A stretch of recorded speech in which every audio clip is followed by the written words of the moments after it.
โอเคพากันมากินข้าวกินน้ำแล้วบัดนี้ตัดผมแล้วก็มาไปกินข้าวกินน้ำเด้อบัดนี้เด้ออันเด้หาอาหารอยู่ใกล้ๆอยู่โรงแรมตัวเองนี่แหละเนาะมาเบิ่งหาอาหารก็งามๆใหญ่เด็กสะอาดเด็กเด้อนี่เด้อ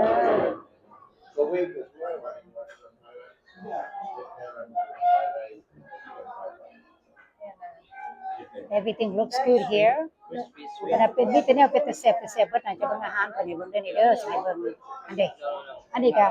เท่าไหร่นี่นี่ก็4ดอนเนี่ยก็โอเคเนาะนี่นะเด้เบิ่งกินได้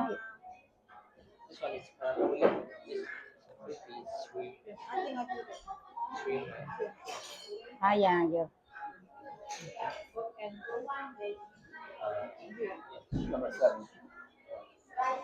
รอทานอาหารมาได้ปะเนี่ยเดี๋ยวสิถ่ายรูปให้เบิ่งเองโอเคข้าวไปนี่นะข้าวไปเย็นๆนี่นะจะเบิ่งเนี่ยพาก็กินน้ำมะพร้าวอันนี้เพิ่นก็ร้อนๆอากาศร้อนกินเบียร์แล้วเอาเบียร์เด้อไปเลยเบียร์อันนี้เพิ่นสิสั่งของเพิ่นเขาบอกว่าเพิ่นสิกินหยังแต่ตู้นี่เอา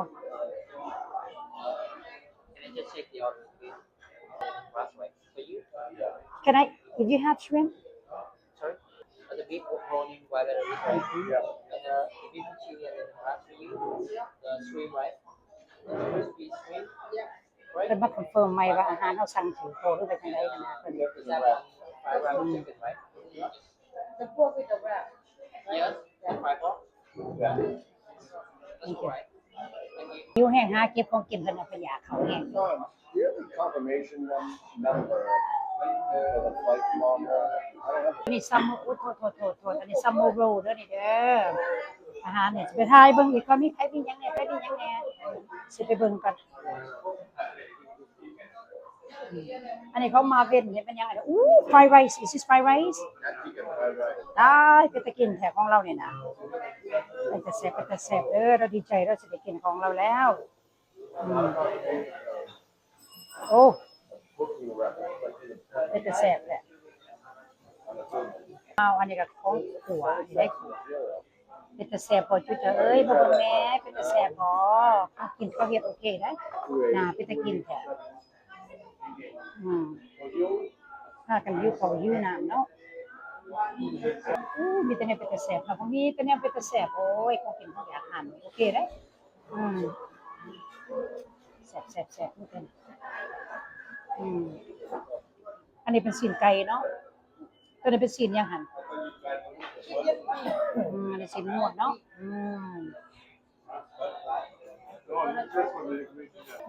ของกินอะไรตัวนี้นะ This is Bell or ว้าวของกูเบียวเด้อนี่เด้อมีแต่แนวแซ่บๆว้าว all mine. ของเราเบิดyeah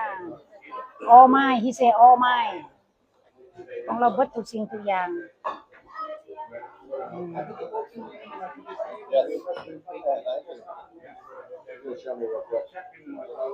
ให้ใส่ซุปมือเองกันว่ากินน่ะนะกินยากแต่กูเอ้ยกินใส่ซุปมือของเจ้าน่ะของตูเบียวนี่ตัวนี้กินใส่ซุปมือเด้อนี่เด้อเพิ่นน่ะตัดอีกป้าโธ่ตัดอีกเอาก็ตัดให้เพิ่นได้นี่นะ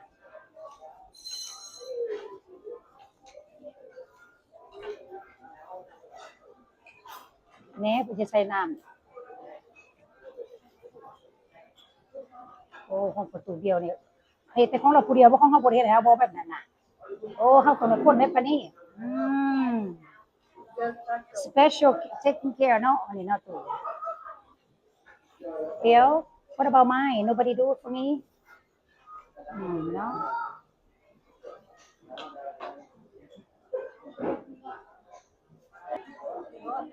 ตายก็แซ่บ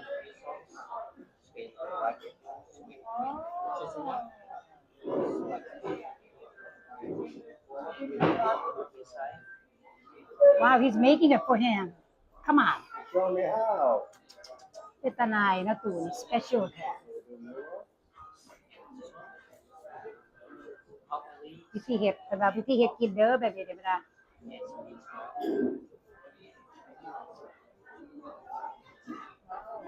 Slowly drop it. Step to roll. Yeah, it should be slowly. Yeah. And keep it tight. And all your feet back. Yeah. นั่นแหละ Yeah. Yes, that's how we do it. All right. Yes. Thank you. It's way easier to do. Yeah. ว้าว nice ตัวนี้ห้องไปตัวนั้นของไอ้บัดตัวนี้เด้อของไอ้บัด Hey, อืม your nationality. That's อันนี้เขาเฮ็ดให้เพิ่นเด้อเด้อตัวนี้นะเป็นที่พักของกินเพิ่นปลาทูอืม passport.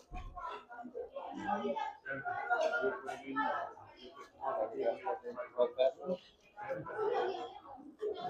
ที่ถูกเป็นตาแซ่บแต่ของกินมีแต่แนวแซ่บๆแล้วนี่เด้ออันนี้อยู่โฮจิมินห์เฮาก็มาขึ้นแต่ดานังมาแล้วก็ตัดผมตัดหยังเรียบร้อยแล้วก็มาไปกินข้าวที่ตัวหน้าโรงแรมตัวGọi hai chuối. โอ้ตัวนี้ของอันเพิ่นนั่นสิ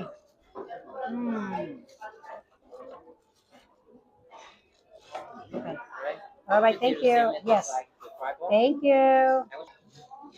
เพิ่นสิโชว์วิธีเบิ่งไอ้บัดเบิ่งแหน่เพิ่นว่าโชว์วิธีท่าน้ำเจลเพิ่นว่าท่าน้ำเจล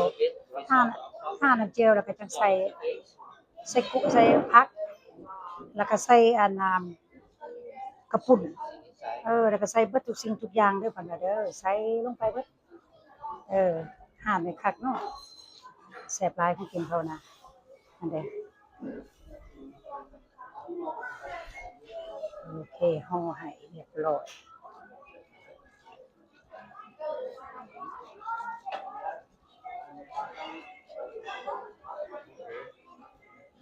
โอเคขอบใจ thank you for watching เอาไว้เจอกันใหม่เด้อคลิปหน้าบาย